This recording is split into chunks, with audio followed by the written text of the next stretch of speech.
नमस्कार दोस्तों, स्वागत है आप सबका आपके अपने यूट्यूब चैनल मैथ टॉपर्स अड्डा पर। इस वीडियो में हम विषमबाहु त्रिभुज क्या है और उसके क्या क्या फार्मूले होते हैं और उन फार्मूलों को हम क्वेश्चन में कैसे अप्लाई करते हैं ये सीखने वाले हैं। तो आइए सबसे पहले जान लेते हैं हमारा विषमबाहु त्रिभुज क्या होता है। देखिए, विषमबाहु त्रिभुज को इंग्लिश में बोलते हैं स्केल एंड ट्रायंगल। अगर इसके परिभाषा की बात करें तो ये है एक ऐसा त्रिभुज जिसकी तीनों भुजाएँ असमान हों, विषमबाहु त्रिभुज कहलाता है। यानी कि तीनों भुजाएं असमान का मतलब है तीनों भुजाएं अलग अलग हों, कोई दो की माप सेम ना हो, ठीक है, कोई दो भुजाएं समान ना हो, तो ऐसा त्रिभुज विषमबाहु त्रिभुज कहलाता है। अब इस विषमबाहु त्रिभुज में एक कंडीशन ये भी होती है कि अगर किसी त्रिभुज की तीनों भुजाएं अलग अलग होंगी तो उसके तीनों कोण भी अलग अलग होंगे, यानी असमान होंगे। तो देखिए, मैंने यहाँ पे एक त्रिभुज लिया है ABC, एक त्रिभुज है, इसकी तीनों भुजाएं असमान है। ये 8 सेंटीमीटर है, ये 4 सेंटीमीटर है, ये 5 सेंटीमीटर है। तो अब इसके फॉर्मूले देख लेते हैं। तो देखिए, सबसे पहले क्षेत्रफल क्या होगा इसका। देखिए, इसके क्षेत्रफल के दो फार्मूले हैं और दोनों का अलग अलग जगह यूज है। पहला जो फार्मूला है वो है जब हमें ऊंचाई दी हो, एक त्रिभुज में जब आपको ऊंचाई दी हो और उसका आधार दिया हो तो आप ये वाला फार्मूला लगा देना। फार्मूला क्या है? फार्मूला है 1/2 गुणा आधार गुणा ऊंचाई। कब यूज करना है ये? तब आपको यूज करना है जब एक त्रिभुज में आधार और ऊंचाई दे रखी हो, ये तभी यूज करना है, आपको याद रखना है। अब दूसरा क्षेत्रफल का फार्मूला क्या है?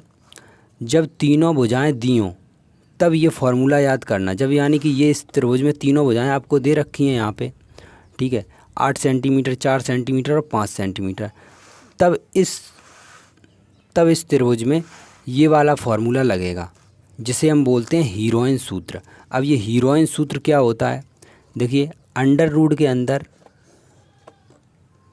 s minus a, s minus b और s माइनस c, ये है आपका हीरोइन सूत्र। अंडर रूट के अंदर s ब्रैकेट में s माइनस ए, दूसरे ब्रैकेट में s माइनस बी, तीसरे ब्रैकेट में s माइनस सी, इन सभी ब्रैकेट के बीच में गुणा का निशान है, जैसा कि आप जानते हैं।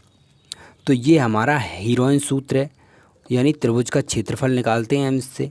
ये कब यूज होगा? जब आपको त्रिभुज की तीनों भुजाएं दे रखी हों तभी हम इसका यूज करते हैं। अब यहाँ पे देख लीजिए SABC ये क्या है? S जो है आपका है वो है अर्ध परिमाप। अर्ध परिमाप, ये आपका अर्ध परिमाप है। इस S को आप कैसे निकालेंगे? देखिए, S का ये फार्मूला है एक A + B + C/2, ठीक है। अब ABC ये आपकी क्या है? ABC हैं आपके त्रिभुज की भुजाएं, A, B, C, त्रिभुज की क्या है? भुजाएं। ये आपका ABC है। जैसा कि चित्र में आप देखेंगे तो 8 सेंटीमीटर, 4 सेंटीमीटर और 5 सेंटीमीटर, ये आपको A मान लेना, इसे B मान लेना, ये C मान लेना, ABC हो गया। बस इस फार्मूले में आपको यूज कर देना है। ABC की जगह 8, 5 और 3 रख देना है। अब S की जगह क्या रखेंगे? ABC तीनों को जोड़ के 2 का भाग दे दीजिए, यहाँ से S का मान आ जाएगा और इस फार्मूले से आप त्रिभुज का क्षेत्रफल निकाल लेंगे। अब इसका यूज़ कब होगा? ये इसका यूज होगा जब आपको त्रिभुज की तीनों भुजाएं दे रखी हों, तभी इस फार्मूले का यूज आपको करना है। अगर आपको केवल त्रिभुज की ऊंचाई और आधार दे रखा है तब आपको इस फार्मूले का यूज करना है। ऊंचाई आपको पता है, A से लेके यहाँ तक D तक ये वाली जो लाइन है ये लंब है 90 डिग्री का, इसे त्रिभुज की हम ऊंचाई बोलते हैं। तो इस ऊंचाई और आधार आपका ये हो गया BC। ऊंचाई और आधार का गुणा करके 2 का भाग दे देना है, तो इसका आपका क्षेत्रफल निकल आएगा।